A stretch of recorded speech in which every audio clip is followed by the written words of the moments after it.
hon, what you doing with your phone? Do flowers have best friends? I don't know. Hey, look. Whoa. Some answers can only be found in nature. Discover the unsearchable. Visit discovertheforest.org to find a trail near you. Brought to you by the United States Forest Service and the Ad Council.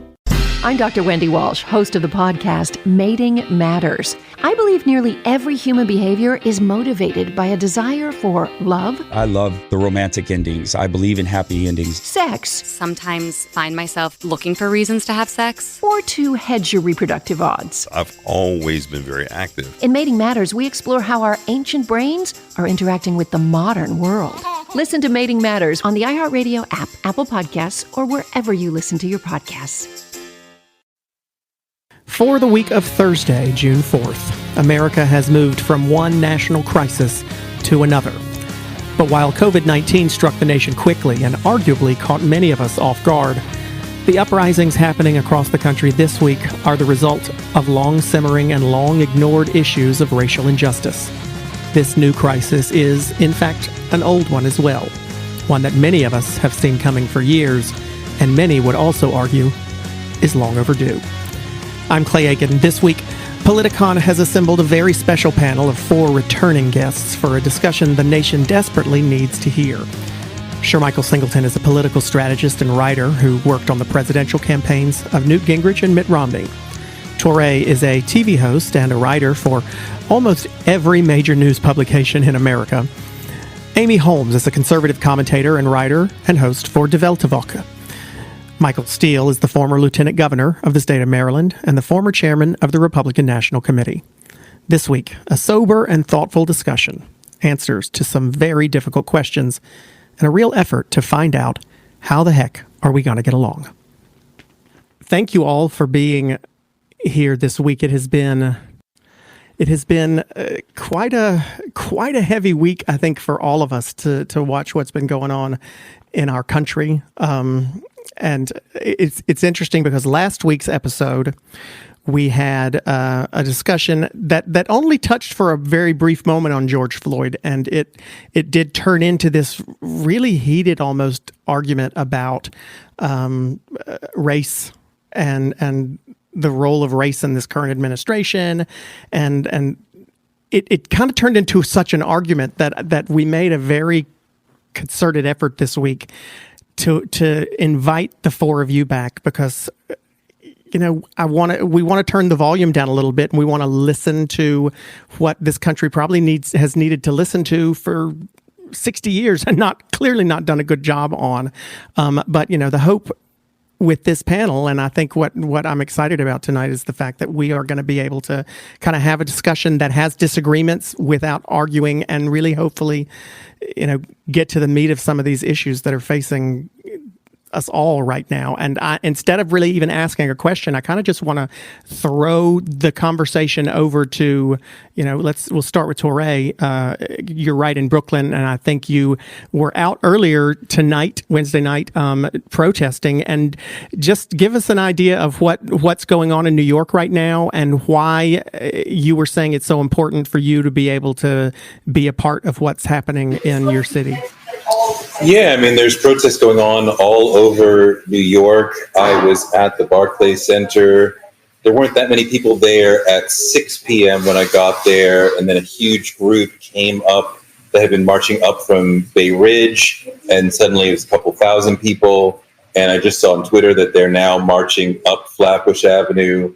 And it has been incredibly cathartic for me to be part of these large crowds of people who are shutting down streets and marching and chanting and talking about Black Lives Matter and talking about and expressing their anger about what has happened, not just with George Floyd, but with policing in general in America, and having an outlet to express that. There is something really empowering in shutting down a street and being with thousands of other people and doing that. And I've been out every day since Friday, and before I went out, I had a whole conversation myself about the risk of getting corona. I haven't been around a group of people in several months, and I said, this moment is too important to stay home. Even the moments when I have been afraid of police violence, which has been much more of a fear, which has been much more of a reality, much more of a possibility than violence from any other direction. I still had to stay as long as I could because it's so important to lend our voices. We need an entirely new conversation with the police, and it does not include kneeling with them. That gesture is disgusting and empty, especially in a moment when we are protesting against a cop killing somebody with their knee. We don't need to be holding hands with them. We need a new contract that polices police behavior, that sets standards on the use of force, that outlaws chokeholds, that creates a duty to intervene when officers see other officers going too far, breaking law, being over-aggressive. These sorts of controls on police behavior is what we really need, and not some sort of kumbaya, we all need to understand each other. Well, I definitely want to get to some of those specifics too. But Amy, you're in New York also. What has it been like to be in New York this week? And what has, this has just been a really heavy week. What has it felt like for you? It certainly has. The last time we spoke a month ago, we were discussing how New York was quiet as a tomb. Well, now it's cacophony, and I live in Midtown, not far from where the looting was going on at Herald Square. And Monday night, I had my window open, trying to get some fresh air in my apartment. And it was cacophony. Sirens, fire trucks, helicopters, hours and hours and hours. And it felt like, a city under siege. Fortunately, there were no sounds of bullets or, people yelling, people in distress. But it was surreal, a very surreal feeling. Something that I have found to be cathartic is going on social media, on Twitter, and having conversations with people there. And, I'll confess, most of my Twitter followers tend to be conservative leaning. And it's been really heartening for me, actually, to see the solidarity and unanimity of opinion about the tragedy that befell George Floyd, the behavior of those police officers, and the problem of police brutality directed at members of the African American community. And it seems that this is a moment where, people are willing to listen, to look. I think George Floyd's death, his murder, being on video and 8 minutes long, was so powerful that people could not look away. And it's not a partisan issue. It's not left versus right. It's about humanity and what, the right thing to do, which also means looking deeper at the problem of police brutality against African Americans and what can be done to try to stop that. Teray mentioned a number of things. You can look at libertarians who have been, injecting some of their own policy prescriptions, one of them being the issue of qualified immunity. And this makes it nearly impossible for victims of police brutality to sue police officers. And interestingly enough, Supreme Court Justices Clarence Thomas, you could say on the far right, and Sonia Sotomayor on the far left, they both oppose qualified immunity as having no historical basis, no basis in the Constitution, something that needs to be revisited, and as another tool of trying to stop police brutality. Michael Steele, what are you seeing in Maryland, and what is your general take on how much has gone on this week and how effective it has been and who it's been effective for, and what more needs to be done to make it more effective? Well, I'll just start with the Maryland piece.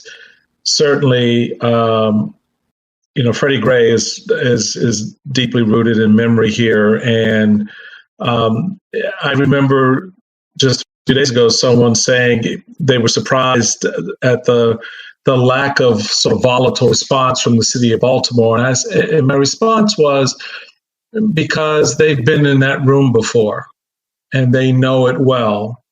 And they share in that anguish and that pain, just because they're not, at the same decibel level as we may see in New York or in Minneapolis. That pain was very real and has been very real. There's also not a sense of resignation, but a sense of, okay, here we go again, a sense of they still don't get it. They still see my son as an object to be scorned, to not be trusted. They still see my community as a problem. And I think that those attitudes are reflected on the streets across the country, rightly so. I think that African Americans have had enough. Mothers are tired of weeping over their sons' bodies. Brothers are tired of visiting their brothers in jail. Fathers are tired of watching their daughters and family members treated in a manner that lacks respect. And I think that this moment captured by the knee on the neck, and I tweeted this quote of Malcolm X out that talks about my anger, my frustration is in response to that knee on my neck. And I think it's important for white folks to understand that and to stop dancing around the core and the heart of what has been a 400-year saga. This is not something that just blew up because of what Officer Colvin did to George Floyd, or what happened to Freddie Gray, or what happened to Trayvon Martin, or Breonna Taylor. This is what happened to our parents, our grandparents, our great-grandparents, and all those that came ashore in 1619. That conversation has not been had yet. So, I still see white folks shocked when I tell them, you have to tell my son that when they go out in public and hang with your kid, that, the relationship between them and the cop is a very different one. And they're like, well, what do you mean? Because we've not had that conversation yet. So I think that this opportunity is here for us to begin to peel back the scab that's been sitting there in front of our eyes for 400 years and begin to have that conversation. I think Tore's analysis and assessment of what's out there on the street is real. And you got to put context to that. It's just, the sideshow is the looting and all of that. We know that in our community. We know that. We know how that plays out. Yeah, there's an idiot in every bunch, and some of them are imported. We get it. We haven't lost sight of the underlying argument, the underlying case that needs to be made.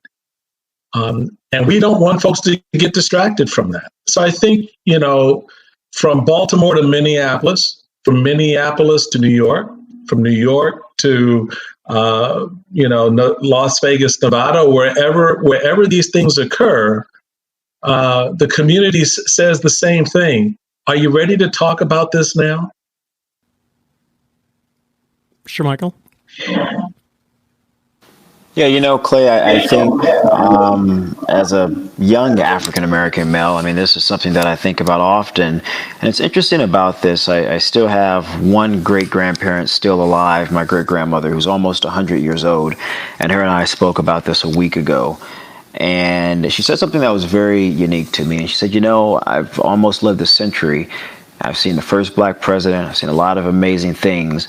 She said, but I really thought at some point we would be beyond this, meaning police brutality, meaning racism, prejudice, stereotypes that are cast against African Americans, particularly African American men.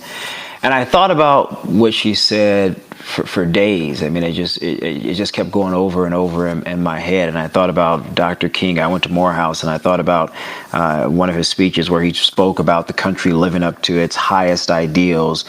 And I thought to myself, what are those highest ideals? Because you cannot live up to those highest ideals of liberty and justice and freedom and permit these types of things to occur. They're incompatible with those ideals. They're inconsistent with those ideals. And so I think to see now African Americans joined by a lot of white Americans and other Americans of other races and creeds who are finally recognizing that we have a pervasive and underlying problem in this country that we have sort of overlooked. We've sort of swept it under the rug. We knew it existed, but we went on about our daily lives. And I think we finally reached a point where people are saying, we can't overlook this anymore.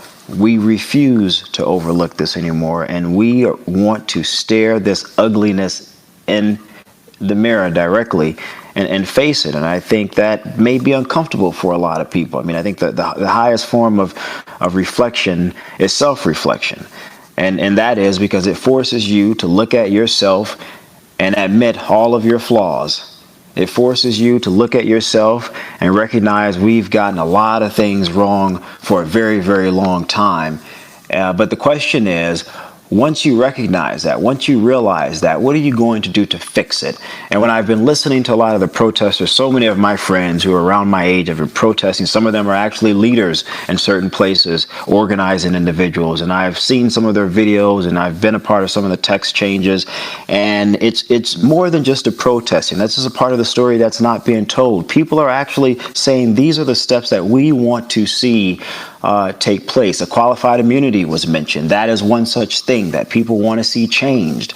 And so I think that we're at the precipice of something that we have not seen in this country for a very long time. It's more than marching, raising grievance about something that we legitimately should raise grievance about. It's about trying to create structural change so that we don't see these types of things continue. And I think that's important. And I think we need to listen. I think we have to move forward together as a unison and create the type of change that's necessary. The reality is we're living in a country that's becoming more diverse. We cannot change those things. And so as that reality becomes more to the forefront, it's quite clear, at least to me, that some things that have been tolerated over the history of our country can no longer be tolerated anymore. If people are truly to be able to live in a country and, again, live up to those highest ideals that Dr. King spoke so eloquently about 50 or 60 years ago. Well, so, I mean, I definitely get a sense from that the four people on the pod this week agree on sort of the baseline that I think a lot of people are talking about, agreeing about at this moment. I want to play the skeptic, I guess, a little bit right here. Touré, why is it different this time? Michael talked about Freddie Gray. We've seen what happened in Ferguson. We see what happened in Sanford, Florida. We've seen this happen in New York. This is not the first time, and as much as I pray that it will be the last time, I don't think any of us really believe that it will be. What is going to make, why is it different this time? Why is this particular situation different? And if it isn't, how do we make it? How do we make it stick? How do we make sure people don't forget about this in 3 weeks' time? Well, I want to say I was very triggered by what Sir Michael said, noting repeatedly how young he is. Makes me feel very old. Don't really appreciate that. Sorry, I even felt old there. So we need to keep reminding us that you're in high school. You know, it's okay. It's okay. You got Excuse me, everybody. Sir Michael is my son. So let's keep this in perspective here. We're not ready to pass the torch quite yet. Sorry, guys. So, I mean, what's different this time is that we have a killing that happened very slowly.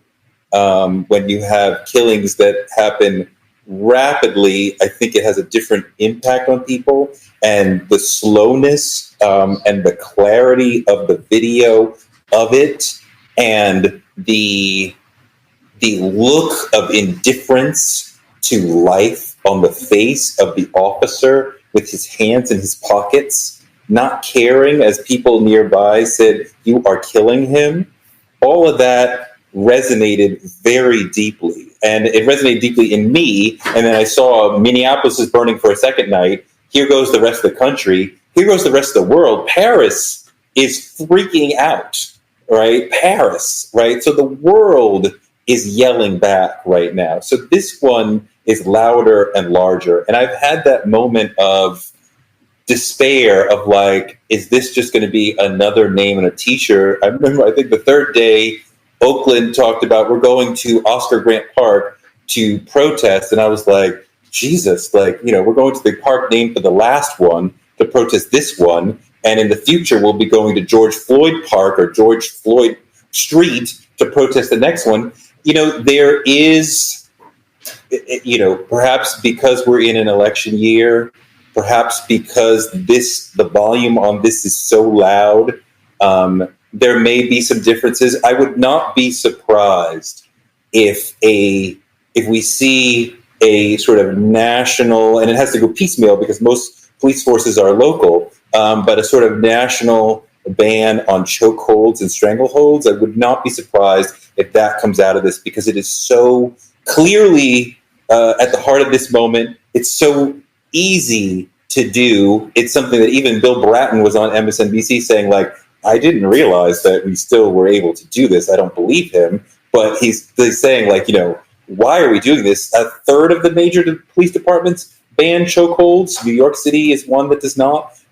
So we can do that, you know, and I'd like to see officers, instead of taking a knee, say that they, you know, pledge to no longer choke people.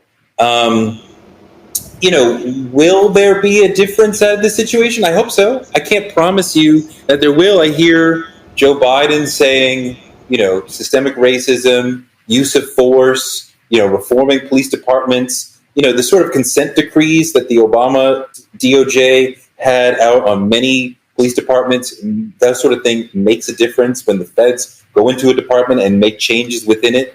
But the federal government is only able to do that for a single digit number of police departments, and there's 18,000 police departments in the country. Go ahead, Amy.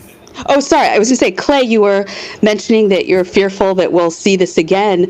Just in the past few days, video came out of a pair of police officers. I don't remember the city, you know, forgive me, but the police officer putting his knee on the neck of a protester, and the other officer had to push his knee off of the protester. And I watched this and I thought, what are they not understanding? What does it take to get through? That video, of course, also went viral. I think another reason, why this has, caught so much attention, in addition to the video that we saw and the officers, obvious indifference, smug indifference, and really evil in what he did to George Floyd, was that it also came on the heels of an incident here in New York City in Central Park, where we saw a woman calling 911, the police, to falsely accuse an African-American man of attacking her. And we all saw that.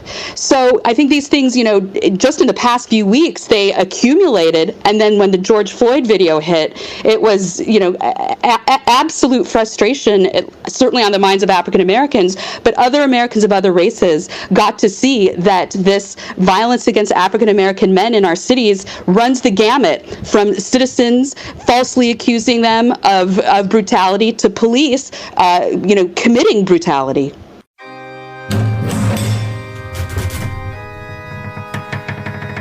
Why did wax replicants crowd an Italian church? And what do wax organs tell us about the history of medicine? Why does the Minotaur still intrigue us? And why would its bovine mouth crave human flesh? Hi, I'm Robert Lamb. And I'm Joe McCormick. Join us on the Stuff to Blow Your Mind podcast for the entire month of October as we take our annual descent into a host of bloody, monstrous, and terrifying topics. From forest spirits that beckon you off the path to wax sculptors on a rampage, we'll be looking at spooky subjects all this month to peel away the flesh and reveal the underlying science and history, and leave you with an even richer understanding of a world that's always weirder than we can imagine. What sorts of scientific concepts can we glean from episodes of The Outer Limits or Tales from the Dark Side? And what's the ghastly history and promising future of blood substitutes? Join us to find out. New Halloween-themed episodes published twice a week, with older Vault episodes re-entering the world on Saturdays to spread around some of last year's grisly offerings. Listen to the Stuff to Blow Your Mind podcast on the iHeartRadio app, Apple Podcasts, or wherever you get your podcasts. On September 17th, 2009, 24-year-old Mitrice Richardson disappeared without a trace in the woods near Malibu, California. She had been arrested at a beachside restaurant for failing to pay a tab and taken to the Lost Hills Sheriff Station. She's not from that area, and I would hate to wake up to a morning report, girl lost somewhere with her head chopped off. The police released her just after midnight, with no car, no cell phone, no money. She doesn't know the area. She's never been in your area. Well, I think she's depressed. That's what has me more That's worried you more than just her. Okay. Mitrice disappeared into the darkness and was never seen alive again. I'm Catherine Townsend, host of the podcast Hell and Gone. We're going to try to find out what really happened to Mitrice Richardson. School of Humans and iHeartRadio present Hell and Gone Season 3. Listen to Hell and Gone on the iHeartRadio app, Apple Podcasts, or wherever you get your podcasts. One of the questions I asked last week that kind of got an explosive response was, I listed off several things that had happened. I talked mentioned the George Floyd murder that had just happened. We talked very quickly about the Central Park situation. I mentioned the fact that on Twitter, people had essentially forced Jimmy Fallon to apologize for a blackface skit he did back in 2000 on SNL. And I asked the question, are all of these, we were trying to talk about Twitter last week, it didn't go there, but I said, are all of these the same level? Do they all deserve the same level of outrage? And of course, no one believed that any of that was near as bad as what what happened to George Floyd, but it ended up becoming a part of a conversation I've had with some friends of mine this week, and I've asked some conservative friends of mine, did the outrage, did the level of outrage that was shown towards Colin Kaepernick when he knelt for the national anthem, which understandably upset some people's patriotic sensibilities, but did that level of outrage, should we have been at a 10 there? And had we not been at a 10, or had some people not been at a 10 for Colin Kaepernick kneeling, might we not have had to see people go to an 11 for a situation like this? Do we have a problem, Michael, with folks being at a 10 too much for too many things? Well, that's actually a very good question, because it does rise to the point of expectations. What is our expectation when these things are revealed to us? We see them, we hear them, we feel them. It goes to what Torre said about watching the 8-minute death of Mr. Floyd. You spent that time in that moment. I would say, if you missed the initial moment when Kaepernick knelt, by the time you saw it, there was all kinds of hyperbole around it, right and left. Did not help that the President of the United States immediately made it a wrap yourself in the flag kind of moment, where he, politicized it. And sort of did the wink, wink, nod with his buddies in the NFL ownership box. And so it colored how people began to perceive the action, thereby missing the underlying point that he was making, thereby missing that the action was recommended to him by a member of the military who said it's actually a sign of respect, not disrespect. It's what we do with respect to a fallen comrade and friend. So how our leadership begins to color these events as we come into them matters. And one of the advantages that we had as everyday people was that we got to watch the whole 8 minutes. You didn't have to have it described to me. You didn't have to have a friend say, let me show you this 15-second clip. You watched it and you absorbed it and you were hit in the gut by it because you realized you were watching the death of a human being at the hand of an individual who did not give a damn. And so that visceral response that people have had to this, again, going back to my earlier point, relates back to generations of responses that we have had watching our family member come home after being water hosed by the police, attacked by police dogs, watching the open casket, looking at the open casket of Emmett Till. There was a reason why that mother left that casket open, because she wanted the country to see what racism had done to her child, what your hate has done to my son. That's what that moment represented. So you don't get away this time with having to redefine it as the president has tried to do under the color of law and order, under the color of, when the looting starts, the shooting starts. We get those racist tropes. We know what that means in our community. I was asked this evening by a reporter, when you hear that term, law and order, what do you hear? What it tells me is I better get my ass in the house because some stuff is about to go down. Because that's how I grew up in Washington, D.C. When Nixon and others were talking about law and order, because we know what it meant in my neighborhood. So now we've reached a point where all of that has been condensed into such a hard knot in our gut that watching those 8 minutes, you find the strength to say enough. And that's why I'm proud of this new generation.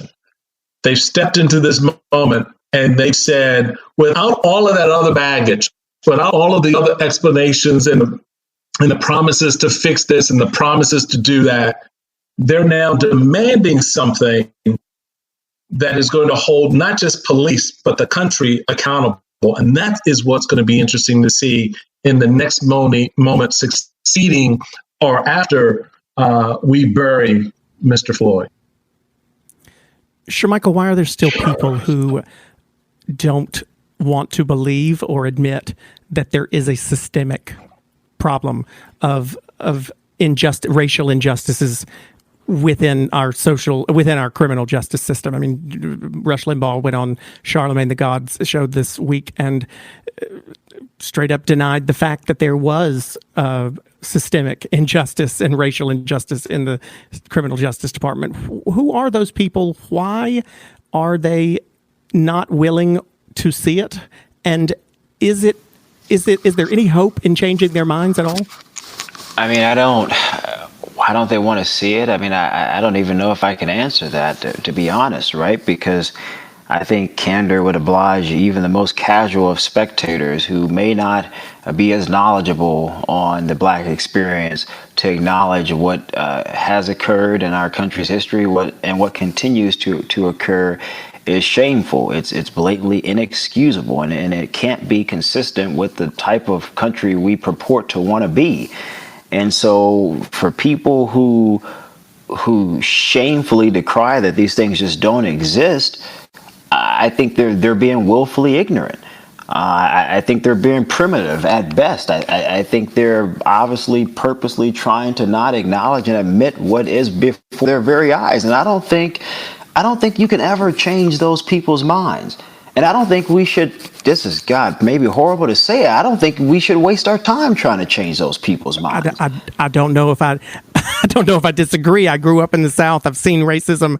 I see it. I've had these tough conversations with people over the past week. And sometimes I think maybe you're right. We don't need to worry about those. Touré, is it worth the energy to try to change the mind of someone who is willfully ignorant and blind? Or should we just ignore that and move on to try to fix this with those who are willing? Whiteness is blind to white privilege and generally is not going to see it unless those white people take effort to learn and educate and become aware of it. But white privilege's general mode is an unawareness of white privilege, just the way that a fish does not generally notice water. It is dangerous to just purely ignore these people, but the effort to change their minds and teach them that they're wrong is Herculean. And, one of the interesting things that I've noticed is that in my generation, in Gen X, that, when we were in college, when we were younger, we would spend all this effort arguing with these people and trying to change their minds. And what I noticed out of millennials is that black and brown millennials, that they will typically not do that. And they'll say things like, I don't really need to spend the effort doing the work to explain to you, like educate yourself. And I'm really proud of them for finding that space, which we did not find that space. We would walk away emotionally and intellectually exhausted by these conversations with these sort of junior Bill O'Reillys who are spouting this bullshit and denying white privilege, which is obvious, and denying white supremacy, which is obvious. And at this point in history, to deny those things is to either be deliberately obtuse or to be stupid. But you can't tell me that that's not true. And you can't point to here's a specific white person who has not succeeded, so that destroys the argument of white privilege and white supremacy. These are ridiculous arguments. Ignoring these people is not possible, but doing the work to change them is not valuable, right? And it's not scalable. I generally tend to cut them out of my life, but also try to work on making actual change in the world that will produce better outcomes for myself and other black and brown people.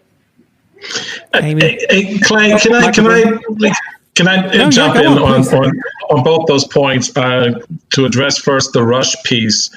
The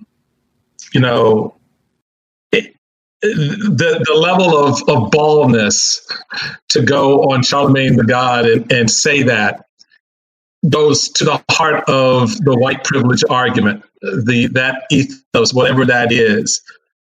Rush can say that it doesn't exist, it's not a real thing, because he's never had to deal with it. He's never had to have a conversation with a family member to alert them to the dangers of being white in a certain neighborhood, or being white walking through a department store, or being white going up an elevator, or being white sitting in a Starbucks. He's never had to have that conversation. He's never had to have that experience. So for him, because he's never had to have it, it must not have happened. It must not happen to anyone. You're just making that up. Because in the world I live in, that's not a real thing. I learned something when I was in the seminary many years ago. Choosing not to believe in the devil won't protect you from him. Okay? Choosing not to believe that there's racism in this country won't protect you when they show up in the neighborhood to demand you acknowledge it, as we see right now on the streets. Because that moment will come where you will have to confront it. The second thing is you can't change how people are raised. Because we sort of look at this sort of antiseptically as if there was something that, this person ran into, or a moment in their life. No, baby, this was how they were brought up. I grew up in the South too. I remember taking my aunt to work at a country club in South Carolina in 1982. And I went to drop her off, and she said, "No, baby, you can't drop me off here. You have to take me around back." I said, "Excuse me?" She said, "I can't go in through the front door." And she pointed up and looked at the sign for white only, still up there over the mantle, 1982. Now you tell me the child that's born into that community in 1979 or 1975 or 1984 or 1986, what do you think they're going to be learning about Black people? So why are we sitting around acting like all shocked and surprised that people have these attitudes? Where did they come from? That's because their mama taught them. Their daddy taught them. Who taught them? Who then taught them before them? So this idea, to Tore's point, of changing, you got to step off of that, because you get to a point where you realize, I can't change how you were raised, baby. But what I can do is work with the next generation. There's also the value, Michael, there's also the value of whiteness that he is ignoring. That he seems to think that, the success of himself and other white men happens because we worked harder, we were smarter, we were more effective.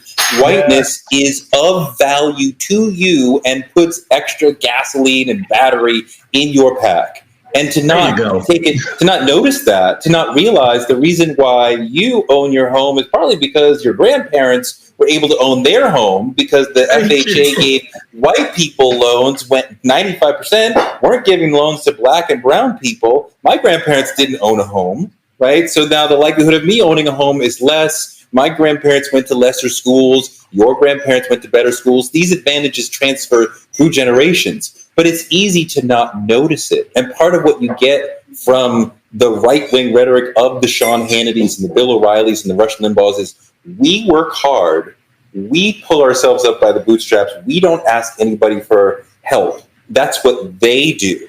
And this is the value of whiteness, is the strength. The whiteness itself is a self-perpetuating value program. But well, I think hold on. I think also part of what is blinding people like Rush Limbaugh and others to the reality is they say, well, we don't live in Jim Crow South anymore. There's been progress. I don't treat people this way, and I wouldn't support anybody being treated this way. And so, progress is over. We've arrived. And, not to put all of the criticism and burden on the South, I grew up in Seattle, in the Pacific Northwest, land of grunge and granola and crunchies and hippies and all of that. And I can tell you, I grew up with racist incidents directed at me, directed at my brother, and I can tell you it shocks a lot of my friends. They can't believe it, and particularly in this era, in Seattle. And I'm like, yes, in Seattle, it's everywhere. But something I must say that has been heartening to me in this conversation, following the George Floyd tragedy, is I haven't had to fight people to, when they want to deflect the issue of police brutality and immediately go into the discussion of Black on Black crime, which you saw in so many other previous incidents of police brutality. Immediately, well, it's still early, Amy. Right, it's still early, but immediately you would hear, and I must say amongst conservatives, well, okay, that was bad, but why isn't anybody talking about Black on Black crime in Chicago? And my answer is because they're two completely separate issues. Police officers have the power of the state to take away your life and your liberty, and often without any recourse. And we talked about qualified immunity. We've talked about the methods of police enforcement that result in much higher levels of police brutality in the African American community.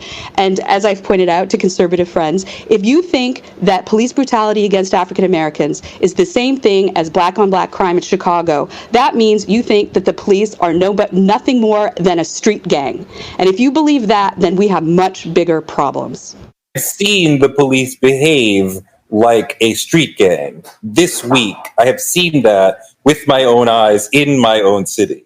And I understand that there is a fringe community that is part of the protesters who are taking the advantage to break into stores and to throw glass and break windows. But I have seen police attack unarmed, peaceful protesters. I have seen police riot. So, I mean, and we haven't yet turned this to a what about black on black crime in Chicago thing, but the discussion of rioting is the way of turning this to, we don't need to care about what you guys are saying. I saw Charlie Kirk early on. Oh, they rioted, so they no longer have the moral high ground. And, lots of people, especially on the right, saying that. There are people who are making this violent in order to delegitimize the protesters, including white supremacists, including undercover cops. There are also people who are younger, many of them black and brown, who are taking advantage of the moment to loot, and that is horrible and unacceptable. But there are also police officers who are turning these moments violent unnecessarily because they know that in many eyes, a moment that is violent, people will see if a protester and a policeman are fighting, they'll say, well, there must be a justification. And I have seen with my own eyes quite often that is often not the case. So let's get to that then, because I hear we've heard several proposals from people over the years as we've been through far too many of these situations where people have discussed ways that we can prevent some of these things. One of them is the discussion around taking away the prosecution of violent police officers, taking that away from district attorneys and prosecutors who have to work with that group of police officers in other cases, giving it to an independent agency. A few people on tonight have talked about removing qualified immunity and allowing people to sue police officers. Both of those solve the problem of prosecuting or punishing those who have done wrong, but I don't know that they necessarily stop it from happening in the first place. Am I wrong? Or are there measures that can be taken to stop police from doing these horrible injustices in the first place? And what are those? Well, Clay, last week I had a lengthy conversation with a friend of mine on the New York in the New York Police Department, African-American police officer. And one of the issues that he raised was, and at the time, this is before we knew very much about Officer Coven. And I said to him, you just wait. We will find out. This is not the first time he has used, brutal methods. And lo and behold, he'd had multiple complaints lodged against him.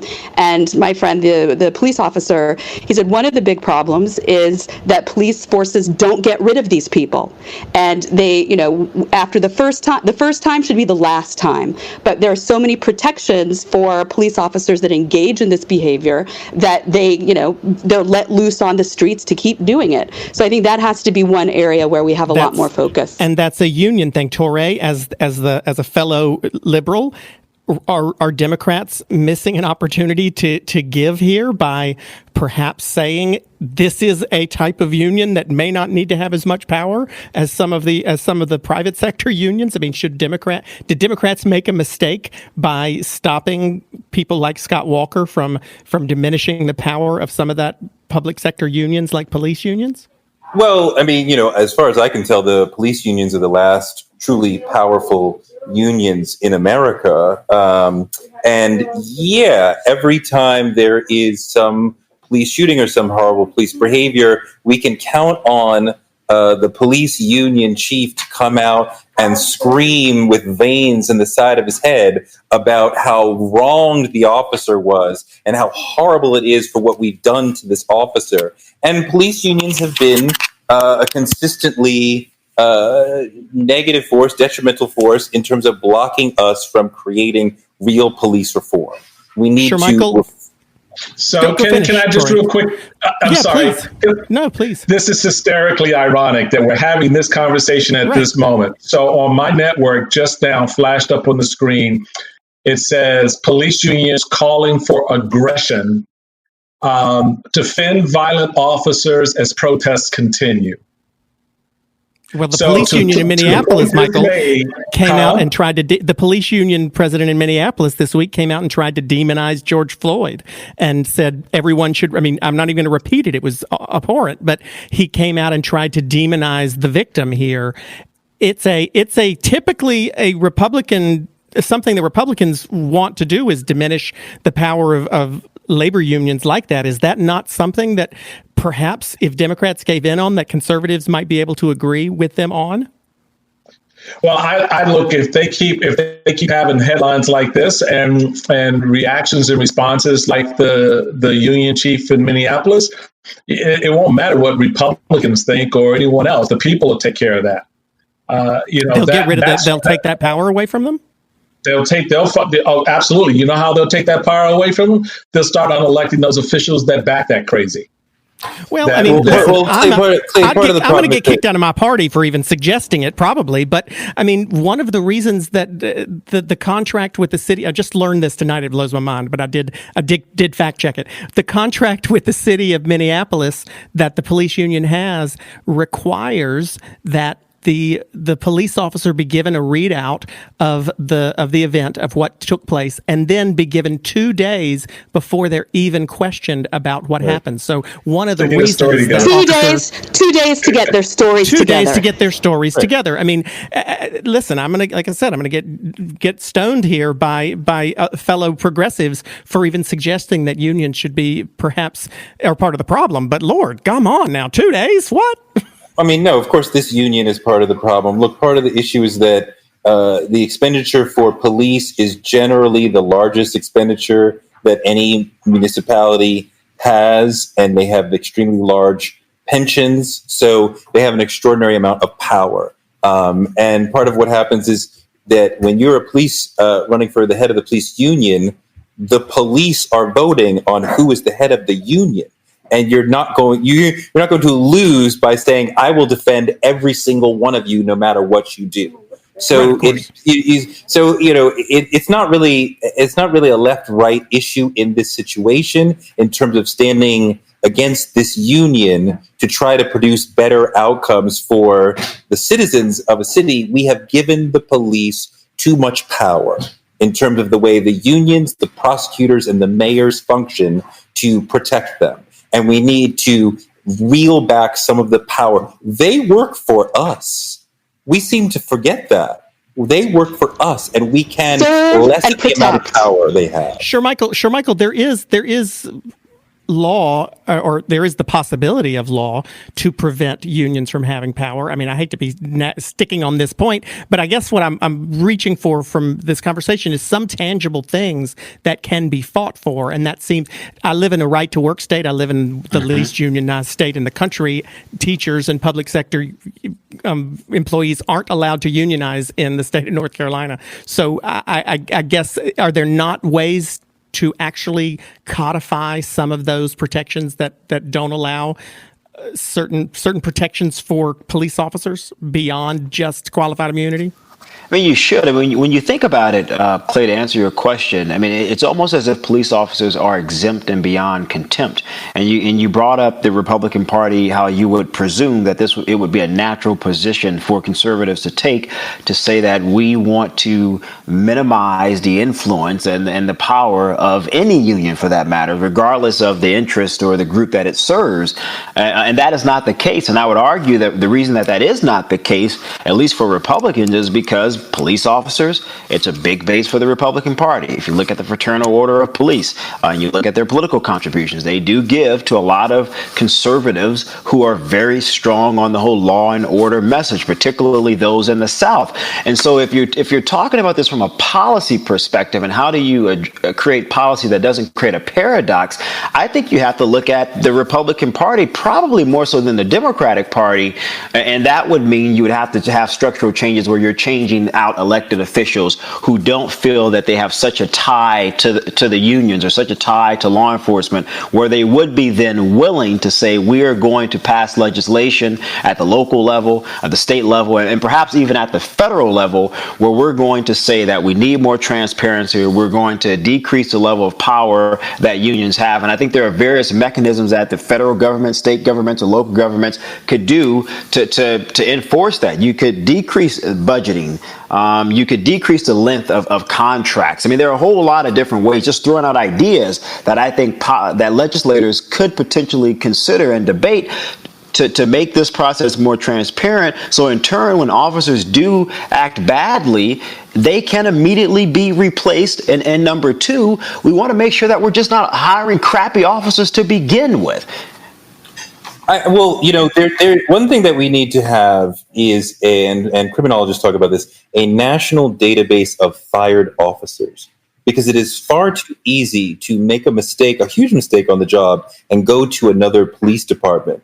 Partly because most police departments have about 12 officers, so it becomes very easy to sort of say to others, like, yeah, he was good over here, you can trust him over there. So there's a lot of hopping around from department to department because of that. That actually sort of reminds me of, the Catholic sex abuse scandal of priests being moved from, parish to parish. I do want to stress that law and order is a bedrock of any society, any city, that we can all live peacefully. But when we, look at at police's, their function is to serve and protect, and we seem to forget the serve part of that formulation. And we certainly need policies in police unions that put the focus on service and not just replace police officers who, commit abuses, fire them and penalize them. And the database idea, I think, is a terrific one, not just for keeping them off of the streets in other cities or locales, but as a method of shame, that you don't want your name on that list that the public can see. Michael, you've it's interesting to me. I think most reasonable people recognize that we want everyone to have the ability to have their voice heard and to be able to protest for as long and as late as they can. But I think most reasonable people all agree that looting and burning down buildings is not necessarily an effective way to get your message across. However, Senator Lindsey Graham, who heretofore has been pretty quiet on issues like racial injustice in the criminal justice system, came out in the last day or so and said and talked about how he had a conversation with a pastor in his state and how he had learned. He said, quote, "Don't reach into the glove compartment if you get your ID. Keep your hands on. That doesn't happen in my church," he said. "So there's a problem here, and we've got to get to the bottom of it." Roy Blunt, the Republican senator from Missouri, who's in the Republican leadership in the Senate, he said, with my sons, the discussion has always been, if you get in trouble, find a policeman and they'll solve the problem. But he acknowledged that that's not the case in the African American and Black community. He said, quote, "That's a different kind of America, and I think people are understanding that those protests make sense." I read those to ask this question. If we have seen so many other situations where unarmed Black men were killed by police officers, and protests took place and did not get this type of response from Republicans in the Senate, is rioting, is looting, is burning down buildings in Minneapolis, has it worked? I would not place their responses necessarily at the foot of the rioting. I think that as an explanation, folks may want to do that. Look, there was outrage and outbursts after Ferguson, certainly after Baltimore. Again, I go back to what makes this so much more different is just the hardcore in-your-face reality of it. And then you couple that with the voices that they hear from the protesters. Dots are starting to get connected. So, yeah, I guess in one sense you can say the rioting gets your attention. But I've also heard from some folks that run in those same circles, that rioting is, the reason why the police need to be more aggressive, et cetera, et cetera. So they still don't seem to get the fundamental point about how all this needs to come together. So right. Wait, hold on, yeah. Clay, we're in the month of June. This is not the month of Stonewall. I mean, riots do make a difference. And to think that don't come to me. I asked the question. I didn't have an answer for it. I don't know if I agree or disagree. No, but I mean, like, to suggest that property damage and physically fighting back doesn't have some level of value in bringing attention to your cause and getting people to say, damn, they're really serious. We better do something about this. Peaceful marching gets you only but so far. I think at some level, power will only give up some with a true demand. And when people Does it invite the other side to do the same thing, though? Does it invite the other side to riot next time they believe their guns are going to be taken away? I mean, are we saying, okay, that's fine now? But hold on, let's look at actually the historical effect of rioting. And historically, it's actually been counterproductive, and it's led to politicians being elected who want more aggressive police with freer hands to impose law and order. And we also know that rioting and looting, it destroys communities, it reduces investment, it reduces economic development, and it can devastate a community for years and years to try to rebuild. Can I ask you real quick on that point? I grew up in Washington, D.C., and for 40 years, a part of my neighborhood was left unattended after the 68 riots. So to your point, Amy, that's exactly what happens. They walk away from it, and the community is left in the aftermath because the politicians don't want to touch it. The business community is moved out, and the community is left after the burning and the looting with nothing. And I don't think that is the result that anybody wants. And just this week, a very brave woman who worked in the Obama administration as a press aide. Her name's Desiree Barnes. There's a video that's been circulating. Everybody can watch it. And she was down in the East Village, and she pointed out to the looters. She said, "You're burning down this neighborhood, and this is public housing here. These are homeless people who go into that bank to recharge their cell phones, who need all of these business and services." And she said, this isn't corporate America down here. These are real people and real lives that are destroyed, long after you've left. We're coming to the end here, and I'm sort of fascinated because when we started, one of the things that it's why I love all four of you, and I'm so happy that you agreed to come on this week, because one of the things that I didn't want to do in the past 2 or 3 weeks, we've noticed that we tend to fall down this rabbit hole with people, no matter what the topic is.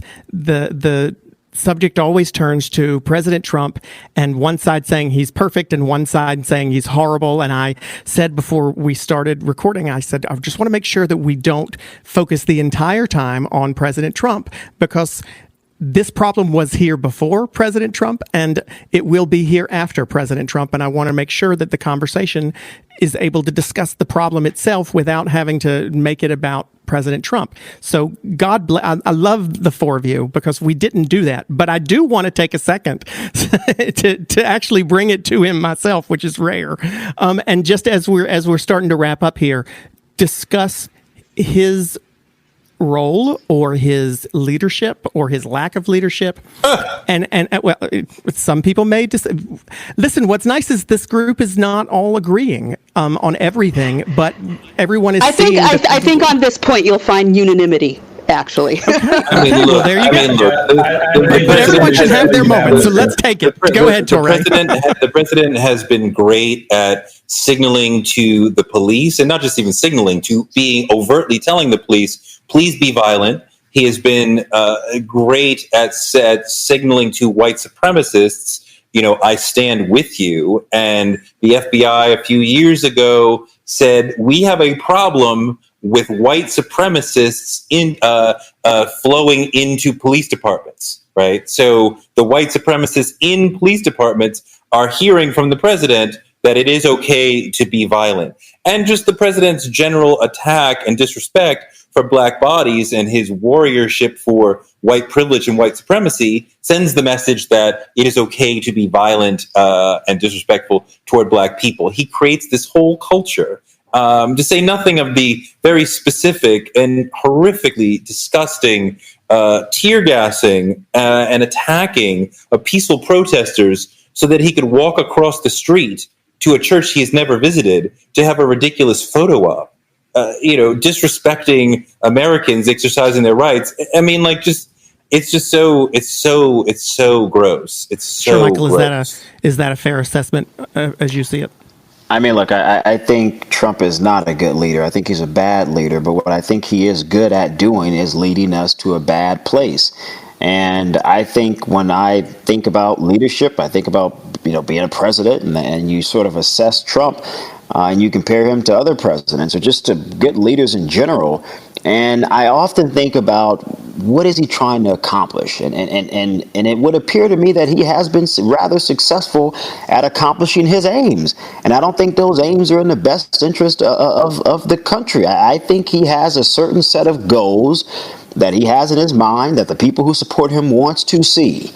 And I think he's been damn good at bringing those things to fruition. And that is problematic to me because it really does sort of make you question our institutions. It makes you question our values. It makes you question the things that the supposed checks and balances that are supposedly in place to prohibit this type of an individual from ever even ascertaining the highest office in the land.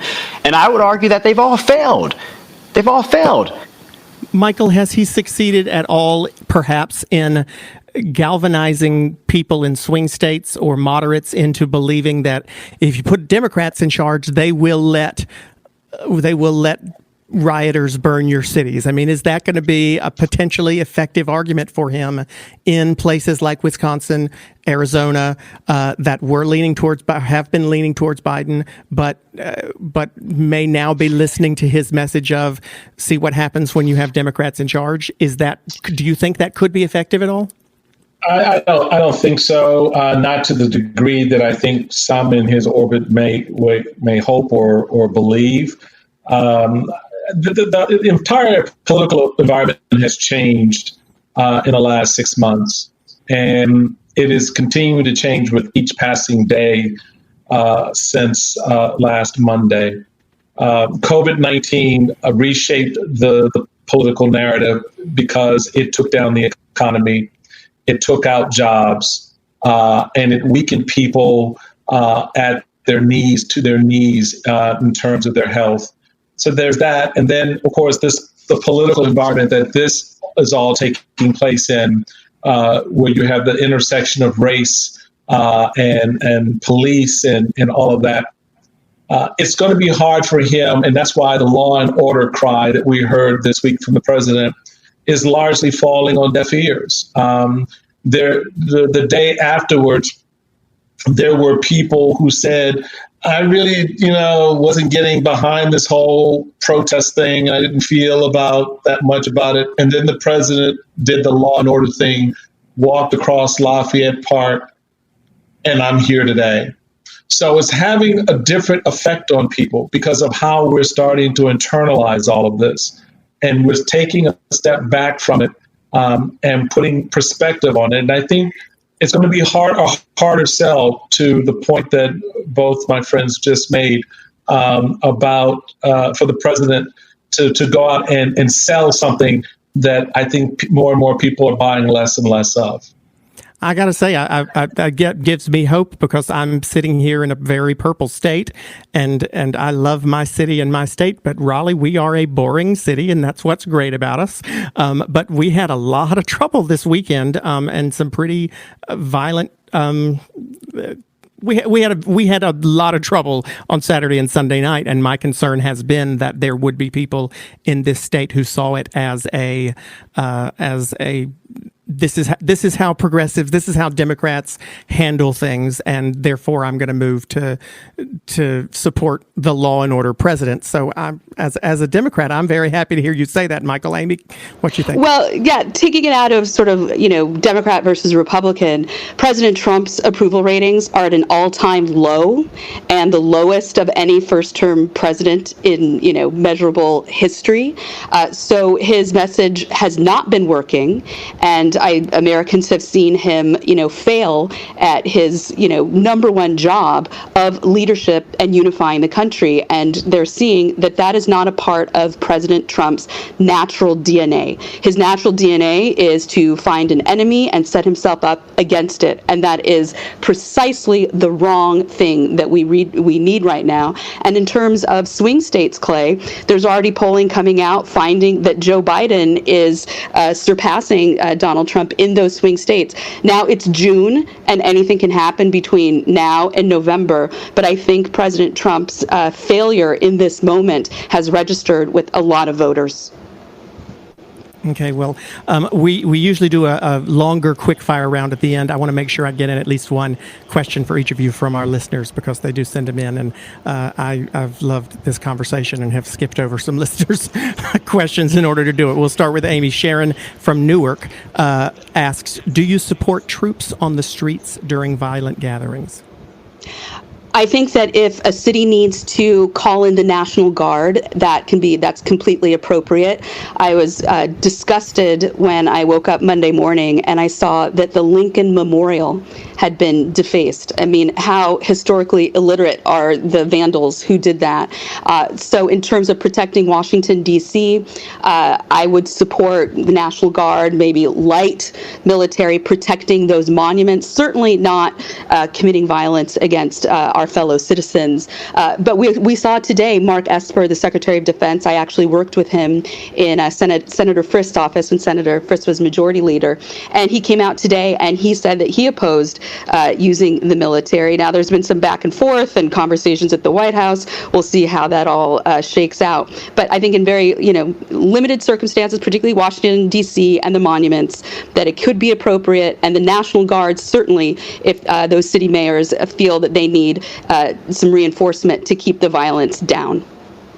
Michael Ian from Milwaukee asks, how should the police deal with unauthorized militia groups enforcing their own version of the law? Look, I think the president was so quick and swift to declare Antifa and once, the attorney general declared Antifa as a terrorist organization. All right, that's cool, fine. But what about these militia groups? What about the KKK? What about these white nationalist organizations? That's how if you're going to be honest about the process of dealing with these issues, then let's put on the table all the players that are in the mix. You just can't say that, oh, well, these folks who are anti-fascists are terrorists, but the people who tell Jews to go to hell and death to black people, et cetera, they're okay. They're good people on both sides. No, you can't have it both ways. You can't have it both ways. So that goes to the core of how we begin to address these issues. As we focus on the police, as we rightly should, we also need to focus on those other elements in our society that perpetuate this, going back to the point I was making earlier about, how people are raised. And it does make a difference if the society decides that this is not tolerable. We don't accept this. And that there are penalty points if you engage in this behavior. What the president is basically saying is that, we want to focus only on one side of this equation, not the other side. So I would say to him, well, aren't there good people on that side too? So, the reality of it is the words that he uses and the way he talks about these things is designed to create the kind of confusion where the clarity has to come in is from us to make it clear what we're demanding. And part of that demand is everybody gets called out. Torrey Madison from Denver asks, how do we keep the looters out of our protests? That's a great question. If you could solve this question, that'd be great. You could solve this problem for all of us. Yeah, I mean, I'm not entirely sure. There's only a certain number of police officers that are going to be available in any city. I think that there's far too great a police presence watching over peaceful protests, and the suggestion or the expectation that peaceful protests will turn violent leads to an over-policing of places where peaceful protesters are. if you started with the assumption of like, those people are peaceful protesters, so we don't need a major force guarding them, at least not constantly guarding them. Police are mobile. So, even a big city like New York, they can move quickly from one area to another.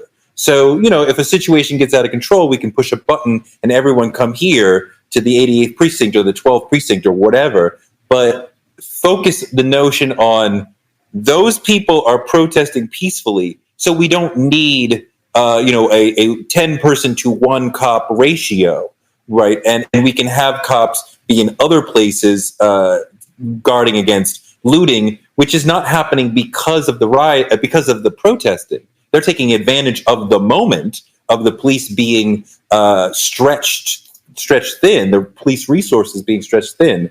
But if the police, I would redeploy the police resources, assuming the peacefulness of the protesters until they prove they're not. That was, I think you might have answered it. You might have solved it.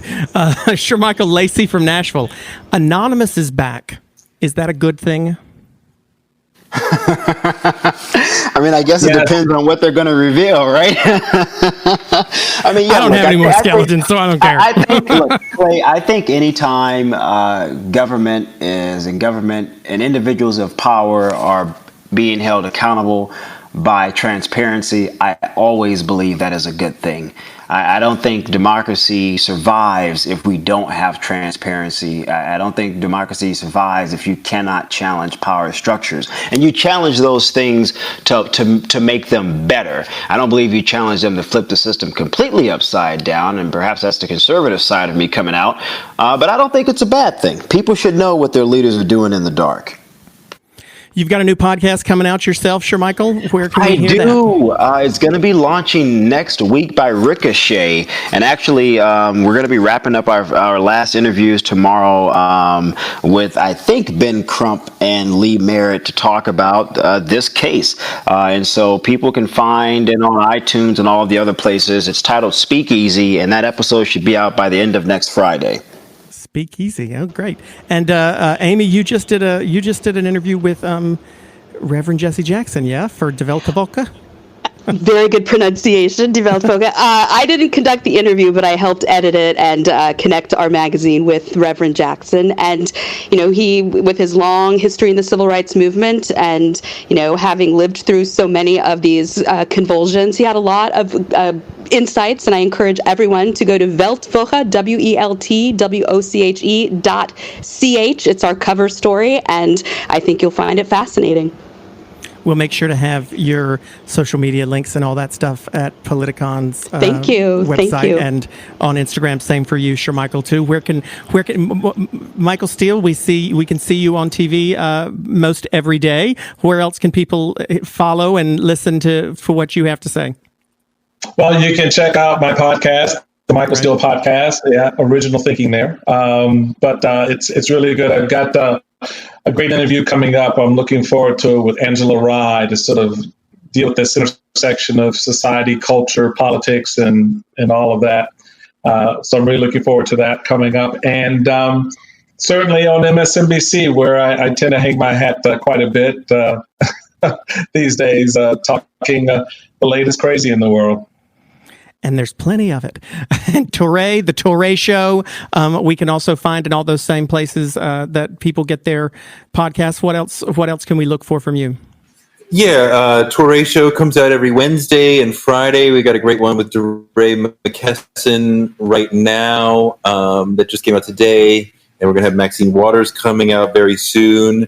And I also do a podcast that's a little more political focused with Danielle Moody called Democracy-ish. So check that out as well. We had a great episode today with Allison Lane, a DC protester who was chased out of a protest with a few hundred other people, hid in a regular person's home, just saw them in DC, saw them running down the street. That he said, come in here. He hid them in his home for about 8 or 9 hours. Police tried all these different things to try to get them to come out. Finally, in the morning, they were able to leave unarrested. She's back at protest now. Incredible story. I saw that briefly in the paper, and I am definitely going to come listen to your episode because I'm fascinated by that. Why didn't the cops just let them leave one at a time? The cops clearly were just looking to arrest people for sport. Is that what to intimidate people? They're not interested in being critiqued in this moment, right? We're saying you are not doing your job well. They're not interested in hearing it. That's democracy-ish. Yes. Correct. Okay. Listen, I can't thank you guys enough. I mean, this was a heavy week for all of us to watch, for some of us to see, be a part of. I know, Torre, you've been out. It's a conversation that I hope we can do again at some point. I'd love to have the same four of you back, maybe, because I want to make sure. What concerns me most is that this will happen again because we will not take advantage of the moment to really get some of those tangible things that we talked about here a little bit tonight done, and that people will not have those exact tangible goals to work for, so that we can actually take it, make sure that George Floyd's name is not just a place that we protest on a street named after him at some point. And I fear that this moment will pass and people will forget, because this country has got a whole bunch of mess going on and people's attention spans are short. And I hope that we can maybe do this again with the same group soon and continue the conversation. I can say, I don't know what you can say because you're breaking up. Give me hope, Torre. Let's get his signal back. No, just as you were telling me things were going to get better, Torre, you broke up. Where'd he go? Keep hope alive. Keep hope alive. Keep hope alive. That's right. Oh, God. Well, thank you very much. I don't know what happened to Torre. I feel Thanks, Clay. I hope that's not a sign that he was going to say something positive, and then all of a sudden maybe it was anonymous. Oh God! Listen, thank you so much. Thank you guys. For those of you who are listening, please send questions, comments, and whatnot at Politicon on Instagram and Twitter, at Politicon on Instagram and Twitter, and you can email your questions to our guests every week at podcasts@politicon.com. And please look for all of our guests on social media, and please look for Torre wherever he went. Everybody have a good night and a good week. Stay safe. Good night. Thanks, stay safe. Bye. I cut out, but did I make my whole comment? I think I did. Oh, Jesus. Black people are not going to forget this moment. White people may forget this moment, but this will continue to live on in the hearts and minds of Black people. So the question is whether or not white people will remember this. On September 17th, 2009, 24-year-old Mitrice Richardson disappeared without a trace in the woods near Malibu, California, and was never seen alive again. I'm Catherine Townsend, host of the podcast Hell and Gone. We're going to try to find out what really happened to Mitrice Richardson. School of Humans and iHeartRadio present Hell and Gone Season 3. Listen to Hell and Gone on the iHeartRadio app, Apple Podcasts, or wherever you get your podcasts. 13 Days of Halloween. A remote hotel, the most unusual guests, a tour guide that can't be trusted. And the newest arrival is you. Why are you here again? They sound like someone you trust. I know you can hear me. Starring Keegan-Michael Key as the caretaker. Please make yourself at home. After all, this is it. One story each night, starting October 19th and ending on Halloween. From iHeartRadio and Blumhouse Television, listen to Aaron Mahnke's 13 Days of Halloween on the iHeartRadio app, Apple Podcasts, or wherever you get your podcasts.